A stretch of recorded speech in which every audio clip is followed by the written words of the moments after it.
নমস্কার বন্ধুরা, সবাই কেমন আছো? আশা করি ভালো আছো। আর আমিও খুব ভালো আছি। চলে এসেছি নতুনের মতন, প্রতিদিনের মতন আবার একটা নতুন রেসিপি নিয়ে। তো এখন তো শীতকাল, আর শীতকালে কিন্তু মটরশুঁটি খুব পাওয়া যাচ্ছে। তা আজকে আমি একটু মটরশুঁটির বড়া বানাবো। তো মটরশুঁটির বড়াটা কিভাবে বানাচ্ছি প্লিজ দেখতে থাকুন। আশা করছি তোমাদের ভালো লাগবে। তো দেখুন বন্ধুরা, আমি এখানে কিছুটা মটরশুঁটি নিয়ে নিয়েছি। মটরশুঁটিগুলো ধুয়ে পরিষ্কার করে রাখা আছে। তো এবার আমি এখানে একটা জার নিয়ে নিয়েছি। তা মটরশুঁটিগুলোকে আমি জারের মধ্যে একদম মিহি পেস্ট করব না, একটু একটু একটু ভাঙা, রাফ রাফ থাকবে, একটু দানা দানা থাকবে, সেইভাবে আমি এটাকে বেটে নেব। দেখুন বন্ধুরা, ওই গাবলাটাই নিয়ে নিয়েছি যেটা মটরশুঁটি ছিল। তো এই যে পেস্টটা আমি মটরশুঁটিটা এইবার আধা ভাঙা করে নিয়েছি। তো এবার মটরশুঁটিটাকে আমি এটার মধ্যে ঢেলে নেব।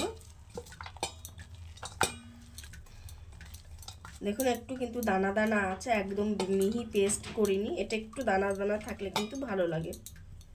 মটরশুঁটিটাকে নিয়ে নিয়েছি। এবার এর মধ্যে দিয়ে দেবো পেঁয়াজ কুচি কিছুটা, দুটো আমি পেঁয়াজ নিয়ে নিয়েছি।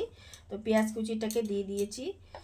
দিয়ে দিচ্ছি কাঁচা লঙ্কা কুচি, দিয়ে দিচ্ছি ধনেপাতা কুচি, একটু লাল লঙ্কার গুঁড়ো, দিয়ে দিচ্ছি একটু হলুদ, দিয়ে দেবো পরিমাণ মতো লবণ, দিয়ে দিচ্ছি আমি 4 চামচ বেসন। ছোট চামচে 4 চামচ আমি বেসন দিয়ে দেবো। তো 4 চামচ বেসন দিয়ে দিলাম। এবার এটাকে আমি খুব ভালো করে মেখে নেবো একসঙ্গে।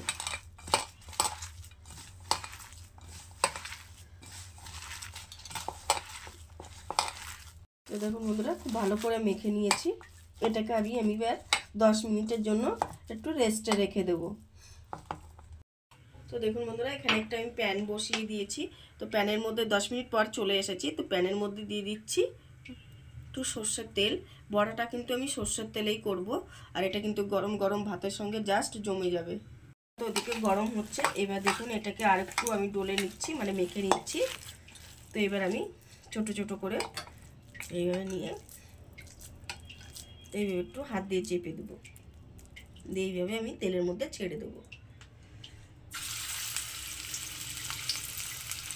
এটা আপনারা গরম গরম ভাতের সঙ্গে খেতে পারেন, তারপরে সন্ধ্যাবেলা স্ন্যাক্স হিসাবে খেতে পারেন, মুড়ির সঙ্গে খেতে পারেন।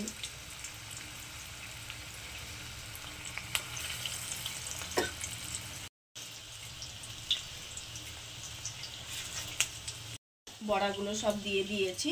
এবার এটাকে মিডিয়াম টু হাই ফ্লেমে, একদম মিডিয়ামে রেখে এটাকে আমি এখন ভেজে নেব। তো দেখুন বন্ধুরা, এবার এটাকে আমি একটু উল্টে নেব সবগুলোকে। এই দেখুন হয়ে গেছে একটা পিঠ। এইভাবে লাল লাল করে উল্টো পিঠটাকে এইভাবে ভেজে নেব।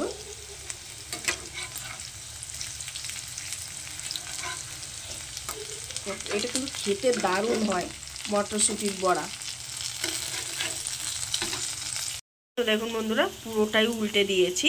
এবার এটাকে আমি ওই উল্টো পিঠটাকেও আমি এই একই রকমভাবে একটু লাল লাল করে ভেজে নেব। দেখুন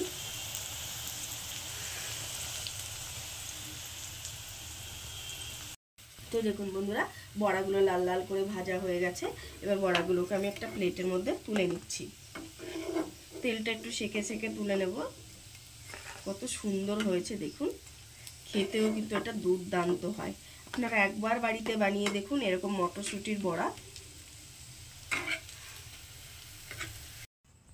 তো দেখুন বন্ধুরা, তৈরি হয়ে গেছে আমাদের মটরশুঁটির বড়া। দেখতে যা দারুণ হয়েছে না, আমার জিভে জল চলে এসেছে। তো আজকের রেসিপিটা একদম শর্টকাট আর ইজি রেসিপিটা তোমাদের কেমন লাগলো? সুস্বাদু একটি রেসিপি। ভালো লাগলে একটা কমেন্ট করে জানাবেন, না লাগলেও কমেন্ট করে জানাবেন। তো আজকের মতন এখানেই রাখছি। পুরো ভিডিওটা দেখার জন্য আপনাদের অনেক অনেক ধন্যবাদ। থ্যাংক ইউ, নমস্কার।